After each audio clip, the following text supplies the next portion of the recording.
আহি গ'ল 2026 চনৰ পবিত্ৰ শবে কদৰ।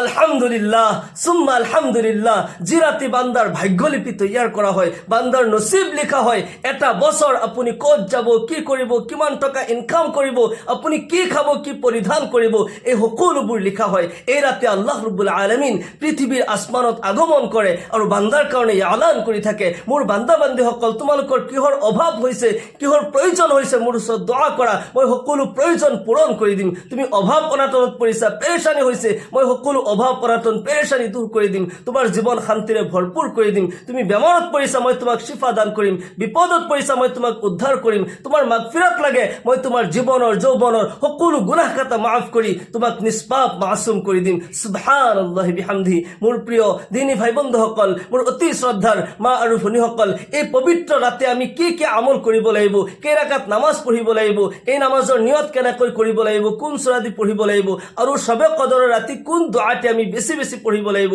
শবে কদৰৰ ৰাতি কোন জিকিৰসমূহ কৰিব লাগিব, গোটেইখিনি নিয়ম কানুন মই ধুনীয়াকৈ বুজাই দিছো। ধৈৰ্য সহকাৰে ভিডিঅ'টি চাওক আৰু শবে কদৰৰ ৰাতিৰ আমলখিনি আপুনি শিকি লওক। মনত ৰাখিব, শবে কদৰ কিন্তু কোনো এক নিৰ্দিষ্ট ৰাতি নহয়। ৰমজান মাহৰ শেষৰ 10 দিনৰ বেজুৰ ৰাতিসমূহত নবী সাল্লাল্লাহু আলাইহি ওয়াসাল্লামে শবে কদৰ তালাশ কৰিবলৈ কৈছে। সহিহ বুখাৰী আৰু মুছলিম শৰীফৰ মুত্তাফাকুন আলাইহি ৰিৱায়াত হয়, তাহাৰৰাউ লাইলাতুল কদ্ৰি ফিল বিত্ৰি ফিল আশৰিল আৱাখিৰ মিন ৰমজান। ৰমজান মাহৰ শেষৰ 10 ৰাতিৰ বেজুৰ ৰাতিসমূহত তোমালোকে শবে কদৰ তালাশ কৰা। শবে কদৰৰ নিৰ্দিষ্ট তাৰিখ কিন্তু আল্লাহৰ নবী সাল্লাল্লাহু আলাইহি ওয়াসাল্লামে জানিছিল, আল্লাহ তাআলাই জনাই দিছিল। কিন্তু নবী সাল্লাল্লাহু আলাইহি ওয়াসাল্লামে যেতিয়া সাহাবাসকলক এই কথা জনাবলৈ আগবাঢ়ি গৈ আছিল, নিজৰ কামৰাৰ পৰা যেতিয়া ওলাই যায়, গৈ থাকোঁতে সহিহ বুখাৰী শৰীফৰ ৰিৱায়াত আহিছে, দুজন সাহাবাক দেখা পালে, দুইজন ব্যক্তি কাজিয়া কৰি আছে, আৰু তেওঁলোকৰ এই কাজিয়া মীমাংসা কৰিবলৈ যেতিয়া ইয়াতে ব্যস্ত হৈ গ'ল, তাৰপিছত নবী সাল্লাল্লাহু আলাইহি ওয়াসাল্লামৰ জেহেনৰ পৰা শবে কদৰৰ নিৰ্দিষ্ট তাৰিখটো আল্লাহ তাআলাই উঠাই ল'লে, নবী সাল্লাল্লাহু আলাইহি ওয়াসাল্লামক পাহৰাই দিয়া হ'ল।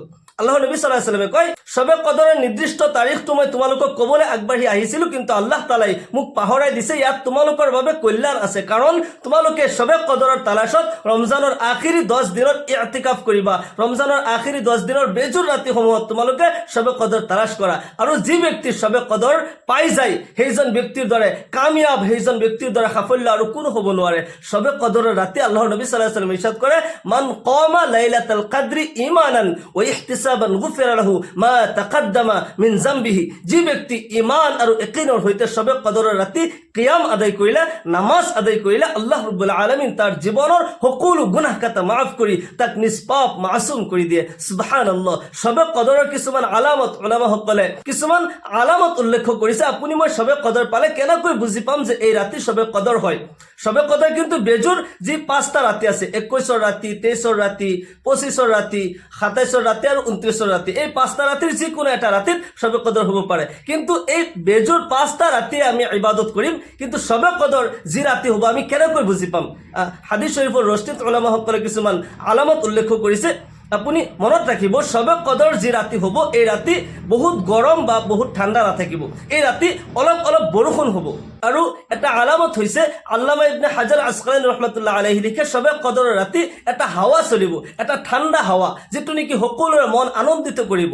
আৰু ইবাদতকাৰীসকলে, যিসকলে নামাজ পঢ়ি আছে, জিকিৰ আজকাৰ কৰি আছে, তেওঁলোকৰ ইবাদতত মজা আহিব, আৰু ইবাদত কৰি থাকিবলৈ ইচ্ছা যাব। তেতিয়া বুজি ল'ব সেই ৰাতি শবে কদৰ হয়। মা আয়েশা সিদ্দিকা ৰাদিয়াল্লাহু আনহা আল্লাহৰ নবী সাল্লাল্লাহু আলাইহি ওয়াসাল্লামক আৰজ কৰিছিল, ইয়া ৰাসূলুল্লাহ, ইয়া হাবিবাল্লাহ, মোৰ জীৱনত যদি মই শবে কদৰ পাই যাওঁ, তেতিয়াহ'লে মই কি আমল কৰিম? আল্লাহৰ নবী সাল্লাল্লাহু আলাইহি ওয়াসাল্লামে মা আয়েশা সিদ্দিকা রাদিয়াল্লাহু আনহা শিকাই দিছিল, তুমি এই দোয়াটি পঢ়িবা, আল্লাহুম্মা ইন্নাকা আফুউন তুহিব্বুল আফওয়া ফাআফু আন্নী, আল্লাহুম্মা ইন্নাকা আফুউন তুহিব্বুল আফওয়া ফাআফু আন্নী। এই ৰাতি বেছি বেছিকৈ যিমান বেছি পাৰে এই দোয়াটি পঢ়ি থাকিব। আৰু শবে কদৰৰ নামাজ আপুনি কমসে কম 12 ৰাকাত নামাজ পঢ়িব। এই ৰাতি আপুনি বেহিসাব নামাজ পঢ়িব পাৰে। আমাৰ আকাবিৰ সকলে 1000 ৰাকাতলৈকে এই ৰাতি নফল নামাজ পঢ়িছিল। আৰু শবে কদৰৰ নামাজ আপুনি কমসে কম 12 ৰাকাত পঢ়িব। 2 ৰাকাত কৰি নিয়ত কৰি আপুনি এই নামাজ পঢ়িব। 4 ৰাকাত পঢ়ি অলপ বহি আপুনি এই দোয়াটি পঢ়িব, আল্লাহুম্মা ইন্নাকা আফুউন তুহিব্বুল আফওয়া ফাআফু আন্নী। এই দোয়াটি 100 বার 200 পঢ়িব, আকৌ আপুনি নামাজ পঢ়িব। অন্য জিকিৰসমূহ কি কি জিকিৰ কৰিব লাগিব সেইখিনি মই পিছত কৈ আছো। প্ৰথমতে সবে কদৰৰ নামাজৰ নিয়মখিনি কৈ দিওঁ। আপুনি প্ৰথমতে ইশাৰৰ আজান হোৱাৰ লগে লগে আপুনি অজু কৰি মহিলা মাভনীসকল ঘৰত যায় নামাজত থিয় হৈ যাব, পুৰুষসকল মছজিদত গুচি যাব। আৰু মহিলাসকলে ঘৰত যেতিয়া নামাজ পঢ়িব প্ৰথমতে 12 ৰাকাত ইশাৰৰ নামাজ, তাৰপিছত 20 ৰাকাত তাৰাবিৰ নামাজ। ইশাৰৰ নামাজ আৰু তাৰাবিৰ নামাজ আগতে যিদৰে পঢ়ি আছে আপুনি সেইমতে পঢ়িব। আৰু তাৰাবিৰ নামাজৰ নিয়ম কানুন যদি আপুনি জানিব বিচাৰে এই চেনেলত ভিডিঅ' দিয়া আছে, আপুনি চাই ল'ব। ইশাৰৰ নামাজ তাৰাবিৰ নামাজৰ নিয়তসমূহ কৈ দিয়া আছে, নামাজৰ নিয়ম কানুন কৈ দিয়া আছে। আপুনি তাৰাবিৰ নামাজৰ পিছত ভিতিৰ নামাজটো পঢ়িব নালাগে, ভিতিৰ নামাজটো কদৰৰ নামাজৰ পিছত আপুনি পঢ়িব। আৰু সবে কদৰৰ 2 ৰাকাত কৰি 12 ৰাকাত নামাজ পঢ়িব। 2 ৰাকাত সবে কদৰৰ নামাজৰ নিয়ত আপুনি আৰবিত এনেকৈ কৰিব, নাৱাইতু আন উছল্লি লিল্লাহি তাআলা রাকাতাই সলাতি লাইলাতিল কদরি নফলি মুতাওয়াজ্জিহান ইলা জিহাতিল কাবাতিশ শরীফাতি আল্লাহু আকবার। যদি আরবিত নেজানে অসমীয়াত এনেকৈ কব, মই আল্লাহৰ ওয়াস্তে সবে কদৰৰ 2 ৰাকাত নফল নামাজ পঢ়ি আছো, আল্লাহু আকবাৰ। এনেকৈ নিয়ত কৰি 1 নম্বৰ কথা হৈছে যিকোনো সূৰা দি আপুনি এই নামাজ পঢ়িব পাৰে। আৰু যদি আপুনি সূৰা কদৰ দি ইন্না আনজালনা দি পঢ়িব পাৰে, অথবা সূৰা ইখলাছ দি পঢ়িব পাৰে। আপুনি প্ৰথমতে আল্লাহু আকবৰ কৈ নিয়ত কৰিলে মহিলা মাফনীসকল কান্ধলৈকে হাত উঠাব আৰু সিনাৰ ওপৰত হাত ৰাখি দিব। আমাৰ পুৰুষ ভাইসকলে কাণৰ লঠি বৰাবৰ হাত তুলিব আৰু নাভিৰ তলত হাত বান্ধিব। ইয়াৰ পিছত সানা পঢ়িব, সুবহানাকা আল্লাহুম্মা বিহামদিকা ওয়া তাবাৰাকা ইসমুকা ওয়া তাআলা জাদ্দুকা ওয়া লা ইলাহা গায়ৰুক। তাৰপিছত তাআউজ তাসমিয়া সূৰা ফাতিহা, তাৰপিছত অন্য সূৰা। আউযু বিল্লাহি মিনাশ শাইতানিৰ ৰাজীম, বিসমিল্লাহিৰ রহমানির রহিম। আলহামদুলিল্লাহি রাব্বিল আলামিন, আর রহমানির রহিম, মালিকি ইয়াউমিদ্দিন। إياك نعبد وإياك نستعين، اهدنا الصراط المستقيم، صراط الذين أنعمت عليهم غير المغضوب عليهم ولا الضالين،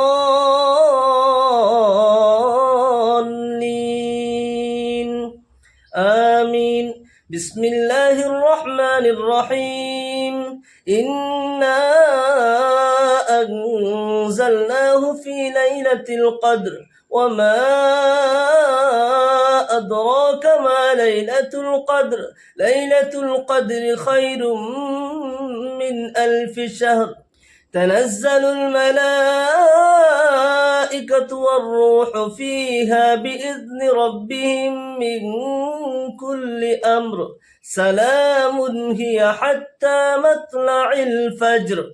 কেরাতর পিছত আল্লাহু আকবার কৈ রুকুলৈ যাব, রুকুর তাসবিহ পঢ়িব, সুবহান রাব্বিয়াল আযীম 3 বার। তার পিছত সামি আল্লাহু লিমান হামিদা কৈ থিয় হৈ যাব, থিয় হৈ রব্বানা লাকাল হামদ পঢ়াৰ পিছত আল্লাহু আকবাৰ কৈ সিজদাত যাব, সিজদাৰ তাসবিহ পঢ়িব, সুবহান ৰাব্বিয়াল আ'লা 3 বাৰ। তাৰ পিছত আল্লাহু আকবাৰ কৈ বহি যাব, 2 সিজদাৰ মাজত বহাটোক জলসা বুলি কোৱা হয়। ইয়াতে বহি এটা দোয়া আছে, আল্লাহুম্মা গফিৰলি ওয়াৰহামনি ওয়াহদিনি ওয়াৰজুকনি ওয়াআফিনি। তাৰ পিছত দ্বিতীয়বাৰ সিজদাত যাব আৰু সিজদাৰ তাসবিহ পঢ়িব, সুবহান ৰাব্বিয়াল আ'লা 3 বাৰ। তাৰ পিছত আল্লাহু আকবাৰ কৈ উঠি যাব, উঠি দ্বিতীয় ৰাকাতৰ আৰম্ভণিত বিসমিল্লাহ কৈ আৰম্ভ কৰিব, বিসমিল্লাহ পঢ়ি সূৰা ফাতিহা পঢ়িব, তাৰ পিছত অন্য যিকোনো এটা সূৰা পঢ়িব।